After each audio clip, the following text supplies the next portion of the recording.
नमस्कार बच्चों, आज के हिंदी पाठशाला में आप सबका एक बार फिर से स्वागत है। आज हम लोग टोपी शुक्ला की कहानी का हम विस्तार से अध्ययन करेंगे। पिछले कालांश में हमने आपको टोपी शुक्ला पाठ का सार बताया था। लॉकडाउन के समय आप सभी कुछ महान आध्यात्मिक कार्यक्रम के अनेक भाग देख चुके हैं। उनके नाम क्या क्या हैं? पटकथा संवाद लेखक हैं डॉक्टर राही मासूम रजा। ये हैं जो महाभारत हम लोगों ने देखा,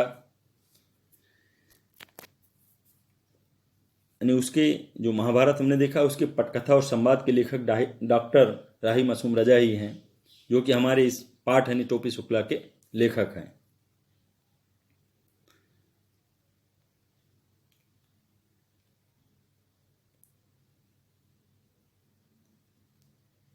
अब राही मासूम रजा पाठ के जो लेखक हैं उनके जीवन परिचय का अध्ययन कर लेते हैं हम लोग। राही मासूम रजा का जन्म 1 सितंबर 1927 को पूर्वी उत्तर प्रदेश के गाजीपुर के गंगौली गांव में हुआ। उनकी प्रारंभिक शिक्षा गांव में ही हुई। अलीगढ़ यूनिवर्सिटी से उर्दू साहित्य में पीएचडी करने के बाद उन्होंने कुछ साल तक वहीं अध्ययन कार्य किया। फिर वह मुंबई चले गए, जहां सैकड़ों फिल्मों की पटकथा, संवाद और गीत लिखे। प्रसिद्ध धारावाहिक महाभारत की पटकथा और संवाद लेखन ने उन्हें इस क्षेत्र में सर्वाधिक ख्याति दिलाई। राही मासूम रजा एक ऐसे कवि कथाकार थे जिनके लिए भारतीयता आदमियत का पर्याय रही। इनके पूरे लेखन में आम हिंदुस्तानी की पीड़ा, दुख दर्द, उसकी संघर्ष क्षमता की अभिव्यक्ति है। राही ने जनता को बांटने वाली शक्तियों, राजनीतिक दलों, व्यक्तियों यानी संस्थाओं का खुला विरोध किया। उन्होंने संकीर्णताओं और अंधविश्वासों, धर्म और राजनीति के स्वार्थी गठजोड़ आदि को भी बेनकाब किया। राही मासूम रजा की प्रमुख कृतियां हैं आधा गांव, टोपी शुक्ला, हिम्मत जौनपुरी, कटरा की आरजू, असंतोष के दिन, नीम का पेड़, यानी सभी हिंदी उपन्यास हैं ये। मोहब्बत के सिवा उर्दू उपन्यास, मैं एक फेरी वाला कविता संग्रह, नया साल, मौजे गुल, मौजे सबा, रक्से मैं, अजनबी शहर, अजनबी रास्ते, सभी उर्दू कविता संग्रह। 1857 उर्दू यानी हिंदी उर्दू महाकाव्य और छोटे आदमी की बड़ी कहानी जीवनी। राही का निधन 15 मार्च 1992 को हुआ। राही मासूम रजा टोपी शुक्ला। अब हम टोपी शुक्ला कहानी की तरफ बढ़ते हैं। इरफान के बारे में कुछ जान लेना इसलिए जरूरी है कि इरफान टोपी का पहला दोस्त था और इस इरफान को टोपी ने सदा इरफान कहा। इरफान ने इसका बुरा माना, परंतु वह इरफान पुकारने पर बोलता रहा। इसी बोलते रहने में उसकी बड़ाई थी। यह नामों का चक्कर भी अजीब होता है। उर्दू और हिंदी एक ही भाषा, हिंदवी के 2 नाम हैं, परंतु आप खुद देख लीजिए कि नाम बदल जाने से कैसे कैसे घपले हो रहे हैं। नाम कृष्ण हो तो उसे अवतार कहते हैं और मोहम्मद हो तो पैगंबर। नामों के चक्कर में पड़कर लोग यह भूल गए कि दोनों ही दूध देने वाले जानवर चराया करते थे। दोनों ही पशुपति गोवर्धन और ब्रज कुमार थे। इसीलिए तो कहता हूं कि टोपी के बिना इरफान और इरफान के बिना टोपी न केवल यह कि अधूरे हैं बल्कि बेमानी है। इसलिए इरफान के घर चलना जरूरी है। यह देखना जरूरी है कि उसकी आत्मा के आंगन में कैसी हवाएं चल रही हैं और परंपराओं के पेड़ पर कैसे फल आ रहे हैं। इरफान की कहानी भी बहुत लंबी है, परंतु हम लोग टोपी की कहानी कह सुन रहे हैं, इसीलिए मैं इरफान की पूरी कहानी नहीं सुनाऊंगा, बल्कि केवल उतनी ही सुनाऊंगा जितनी टोपी की कहानी के लिए जरूरी है। मैंने इसे जरूरी जाना कि इरफान के बारे में आपको कुछ बता दूं, क्योंकि इरफान आपको इस कहानी में जगह जगह दिखाई देगा। न टोपी इरफान की परछाई है और न इरफान टोपी की। ये दोनों दो आजाद व्यक्ति हैं। इन दोनों व्यक्तियों का डेवलपमेंट मतलब विकास एक दूसरे से आजाद तौर पर हुआ। इन दोनों को दो तरह की घरेलू परंपराएं मिली।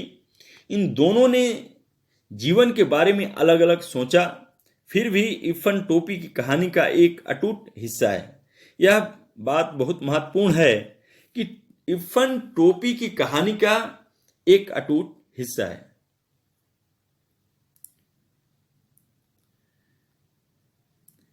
मैं हिंदू मुस्लिम भाई भाई की बात नहीं कर रहा हूं, मतलब लेखक कहते हैं राही मासूम रजा जी, मैं यह बेवकूफ़ी क्यों करूं? क्या मैं रोज अपने बड़े या छोटे भाई से यह कहता हूं कि हम दोनों भाई भाई हैं? यदि मैं नहीं कहता तो क्या आप कहते हैं? यदि हिंदू मुसलमान अगर भाई भाई हैं तो कहने की जरूरत नहीं, यदि नहीं है तो कहने से क्या फर्क पड़ेगा? मुझे कोई चुनाव तो लड़ना नहीं है। मैं तो एक कथाकार हूं और एक कथा सुना रहा हूं। मैं टोपी और इरफान की बात कर रहा हूं। ये इस कहानी के दो चरित्र हैं। एक का नाम बलभद्र नारायण शुक्ला, मतलब टोपी शुक्ला का नाम है पूरा, बलभद्र नारायण शुक्ला है, और दूसरे का नाम जो इरफान है सैयद जरगाम मुर्तुजा। तो एक को टोपी कहा गया और दूसरे को इरफान। इरफान के दादा और परदादा बहुत प्रसिद्ध मौलवी थे। काफिरों के देश में पैदा हुए, काफिरों के देश में मरे, परंतु वसीयत करके मरे कि लाश करबला ले जाई जाए। यहाँ काफिरों शब्द आया है। काफिरों मतलब कि जहाँ पर इस्लाम को न, जो देश इस्लाम को न मानता हो उसे काफिर का देश कहा जाता है। तो उन्होंने, उनके दादा परदादा ने वसीयत करके मरे कि लाश करबला ले जाई जाए। उनकी आत्मा ने इस देश में एक सांस तक ना ली। उस खानदान में जो पहला हिंदुस्तानी बच्चा पैदा हुआ वह बढ़कर इरफान का बाप हुआ। जब इरफान के पिता सैयद मुर्तजा हुसैन मरे तो उन्होंने यह वसीयत नहीं की कि उनकी लाश करबला ले जाई जाए। वह एक हिंदुस्तानी कब्रिस्तान में दफन किए गए। इरफान की परदादी भी बड़ी नवाजी बीबी थी। करबला, नजफ, खुरासान, काजमैन और जाने कहाँ की यात्रा कर आई थी। परंतु जब कोई घर से जाने लगता तो वह दरवाजे पर पानी का एक घड़ा जरूर रखवाती और मांस का सदका भी जरूर कर उतरवाती। इरफान की दादी भी नमाज रोजे की पाबंद थी, परंतु जब इकलौते बेटे को चेचक निकली तो वह चारपाई के पास एक टांग पर खड़ी हुई और बोली, माता मोरे बच्चे को माफ कर दो। पूरब की रहने वाली थी, 9 या 10 बरस की थी जब ब्याह कर लखनऊ आई, परंतु जब तक जिंदा रही पूर्वी बोलती रही। लखनऊ की उर्दू ससुराली थी। वह तो मायके की भाषा को गले लगाए रही, क्योंकि इस भाषा के सिवा इधर उधर कोई ऐसा नहीं था जो उनके दिल की बात समझता। जब बेटे की शादी के दिन आए तो गाने बजाने के लिए उनका दिल फड़का, परंतु मौलवी के घर गाना बजाना भला कैसे हो सकता था। बेचारी दिल महसूस कर रह गई। हाँ, इरफान की छठी पर उन्होंने जी भरकर जश्न मना लिया। बात यह थी कि इरफान अपने दादा के मरने के बाद पैदा हुआ था।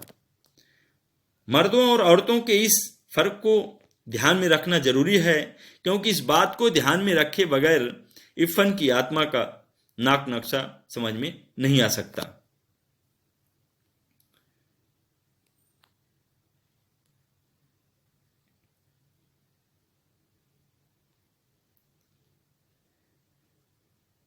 इरफान की दादी किसी मौलवी की बेटी नहीं थी, बल्कि एक जमींदार की बेटी थी।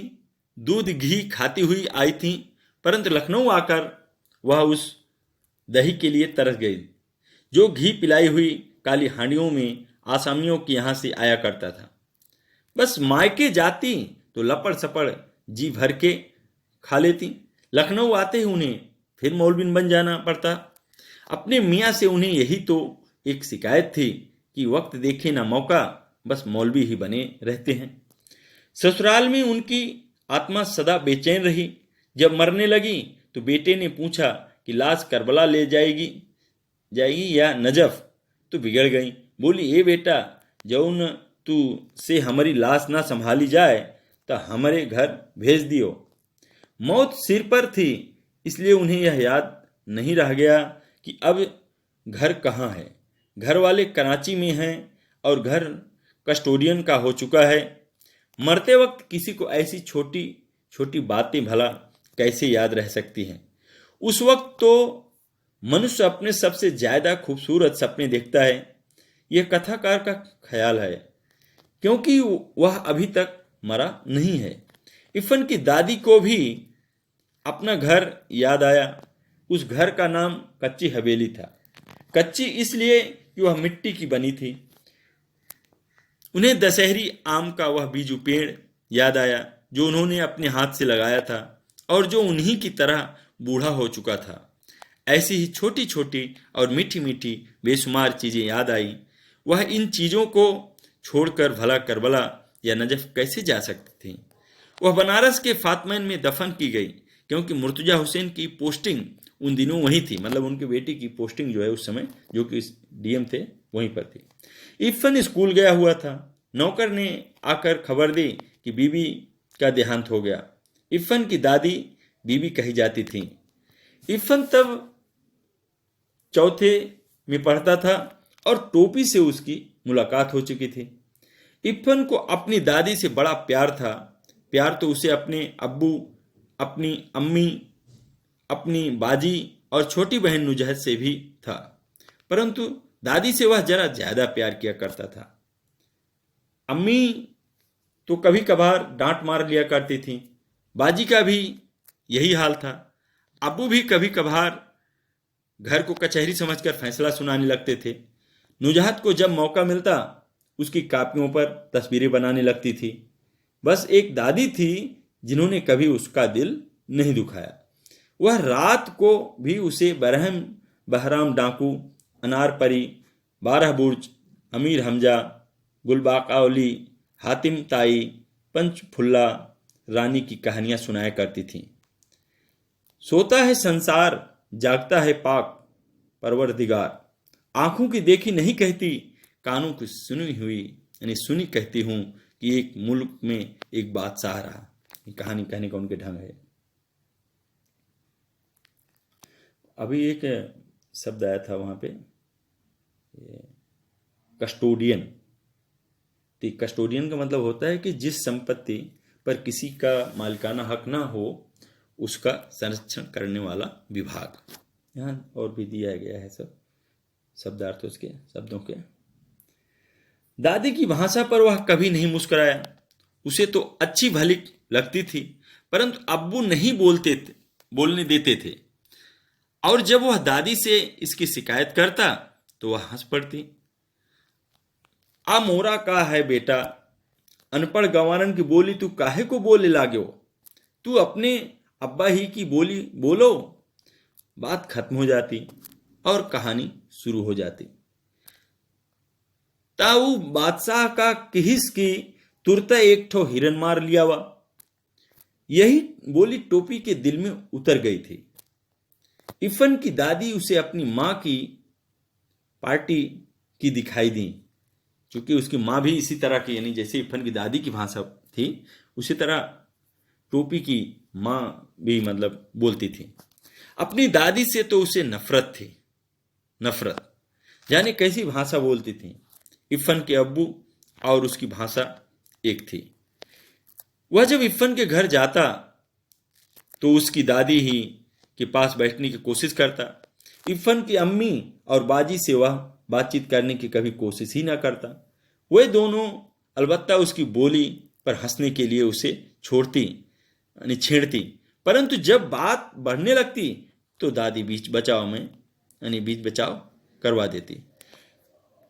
तय काहे को जात है उन सबन के पास मुंह पिटावे को झाड़ू मारे। चल इधर आ, मतलब इरफान की दादी ऐसा कहती। वह डांट कर कहती, परंतु हर शब्द शक्कर या खिलौना बन जाता, अमावट बन जाता, तिलवा बन जाता और वह चुपचाप उनके पास चला जाता। तोरी अम्मा क्या कर रही है? दादी हमेशा यहीं से बात शुरू करती। पहले तो वह चकरा जाता कि यह अम्मा क्या होता है, फिर वह समझ गया कि माता जी को कहते हैं, मतलब टोपी शुक्ला समझ गया कि माता जी को कहते हैं। यह शब्द उसे अच्छा लगा, अम्मा। वह इस शब्द को गुड़ की ढली की तरह चुभलाता रहा, अम्मा, अब्बू, बाजी। फिर एक दिन गजब हो गया। डॉक्टर भृगु नारायण शुक्ला नीले तेल वाले के घर में भी 20वीं सदी प्रवेश कर चुकी थी। यानी खाना मेज कुर्सी पर होता था। लगती लगती तो थालियां ही थी, परंतु चौके पर नहीं। उस दिन ऐसा हुआ कि बैगन का भुर्ता उसे जरा ज्यादा अच्छा लगा। राम दुलारी खाना परोस रही थी। टोपी ने कहा, अम्मी जरा बैगन का भुर्ता। अम्मी मेज पर जितने हाथ थे रुक गए, जितनी आंखें थी वो टोपी के चेहरे पर जम गई। अम्मी यह शब्द इस घर में कैसे आया? अम्मी परंपराओं की दीवार डोलने लगी। ये लफ्ज तुमने कहाँ सीखा? सुभद्रा देवी ने सवाल किया। तो अभी इस कहानी को मैं यहीं पे विराम करता हूँ। फिर अगले कालांश में हम आपको दूसरे भाग में यानी कहानी को हम सुनाएंगे, क्योंकि समय ज़्यादा हो रहा है। तो इन्हीं शब्दों के साथ मैं आपको अपनी वाणी को विराम देता हूँ। धन्यवाद।